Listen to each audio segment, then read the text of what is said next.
Shalom saudaraku yang dikasihi dalam nama Tuhan Yesus Kristus.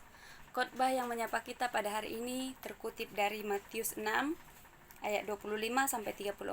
Bunyinya seperti ini. Karena itu aku berkata kepadamu, janganlah khawatir akan hidupmu, akan apa yang hendak kamu makan atau minum. Dan janganlah khawatir pula akan tubuhmu, akan apa yang hendak kamu pakai. Bukankah hidup itu lebih penting daripada makanan dan tubuh itu lebih penting daripada pakaian? Pandanglah burung-burung di langit yang tidak menabur dan tidak menuai dan tidak mengumpulkan bekal dalam lumbung, namun diberikan makan oleh Bapamu yang di sorga. Bukankah kamu jauh melebihi burung-burung itu? Siapakah di antara kamu yang karena kekhawatirannya dapat menambahkan sehasta saja pada jalan hidupnya? Dan mengapa kamu khawatir akan pakaian? Perhatikanlah bunga bakung di ladang yang tumbuh tanpa bekerja dan tanpa memintal. Namun aku berkata kepadamu, Salomo dalam segala kemegahannya pun tidak berpakaian seindah salah satu daripada bunga itu. Jadi jika demikian Allah mendandani rumput di ladang yang hari ini ada dan besok dibuang ke dalam api, tidakkah Ia akan terlebih lagi mendandani kamu, hai orang yang kurang percaya? Sebab itu janganlah kamu khawatir dan berkata, apakah yang akan kami makan, apakah yang akan kami minum, apakah yang akan kami pakai? Semua itu dicari bangsa-bangsa yang tidak mengenal Allah. Akan tetapi Bapamu yang di surga tahu bahwa kamu memerlukan semuanya itu. Tetapi carilah dahulu kerajaan Allah dan kebenarannya, maka semuanya itu akan ditambahkan kepadamu. Sebab itu janganlah kamu khawatir akan hari esok, bahkan karena hari esok mempunyai kesusahannya sendiri. Kesusahan sehari cukuplah untuk sehari. Judul khotbah yang saya ambil untuk hari ini yaitu jangan khawatir akan hal apapun karena Tuhan menyediakan bagimu. Ada 3 hal yang harus kita lakukan agar kita tidak khawatir dalam hidup kita hari-hari ini. Yaitu yang pertama, bersyukur. Apa itu bersyukur? Kata bersyukur merupakan terjemahan dari bahasa Ibrani, yaitu yada, yang artinya memuji dan berterima kasih. Bersyukur bisa kita sampaikan melalui tindakan kita, ekspresi kita, nyanyian, pujian atas kebesaran Tuhan. Dalam 1 Tawarik 16 ayat 34 dikatakan, bersyukurlah kepada Tuhan sebab Ia baik, bahwasanya untuk selama-lamanya kasih setianya.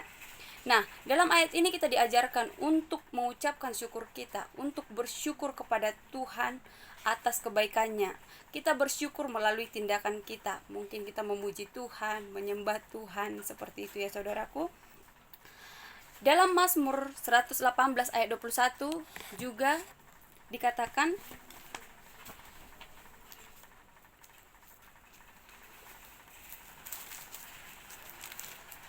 Aku bersyukur kepadamu sebab engkau telah menjawab aku dan telah menjadi keselamatanku. Nah, di sini Raja Daud mengajarkan kita bersyukur melalui mazmur, pujian-pujian akan kebaikan Tuhan. Sebab Raja Daud mengakui Tuhan itu adalah Tuhan yang maha kuasa, yang mampu melakukan segala hal apapun dalam hidupnya. Tuhan penolong, Tuhan adalah keselamatan bagi dia, sehingga Raja Daud mengucapkan syukurnya melalui mazmurnya kepada Tuhan, mengekspresikan syukur itu dengan bermazmur kepada Tuhan, menaikkan pujian kepada Tuhan. Dalam hidup kita juga kita perlu bersyukur. Mungkin ketika dalam pekerjaan kita ada masalah, kita ada tekanan dari bos kita ada tekanan dari orang-orang sekitar kita, kita juga perlu bersyukur. Kita ucapkan syukur kita kepada Tuhan, kita ucapkan terima kasih Tuhan, aku sangat bersyukur apapun yang aku alami hari ini. Aku percaya semuanya memiliki hikmah yang daripada Tuhan. Aku percaya Tuhan akan selalu melindungi aku. Itu adalah salah satu ucapan syukur untuk menyenangkan hati Tuhan. Kita bersyukur bukan untuk menyenangkan hati kita, tetapi menyenangkan hati Tuhan. Dialah Tuhan di atas segala Tuhan. Semua apa yang Dia lakukan adalah yang terbaik. Yang kedua, jangan bersungut-sungut. Arti kata bersungut-sungut dalam KBBI yaitu menggerutu atau mengomel. Orang yang suka menggerutu atau mengomel, mereka adalah orang-orang yang tidak tahu bersyukur dan bahkan tidak percaya akan kuasa Tuhan. Dalam Filipi 2 ayat 14 sampai 15 dikatakan, lakukanlah segala sesuatu dengan tidak bersungut-sungut dan tidak berbantah-bantahan, supaya kamu tidak beraib dan tidak bernoda sebagai anak Allah yang tidak bercelah di tengah tengah angkatan orang yang bengkok hatinya dan yang sesat ini, sehingga kamu bercahaya di antara mereka seperti bintang di dunia. Nah, di sini kita diajarkan untuk melakukan pekerjaan kita tidak bersungut-sungut ataupun kita tidak berbantah-bantahan dalam melakukan segala apapun, supaya kita disebut sebagai anak-anak Tuhan yang tidak bercela dari antara orang-orang yang bengkok hatinya. Bahkan kita akan menjadi cahaya di antara mereka seperti bintang-bintang di dunia. Dan yang terakhir adalah kita diajarkan untuk mencari dahulu kerajaan Allah dan kebenarannya.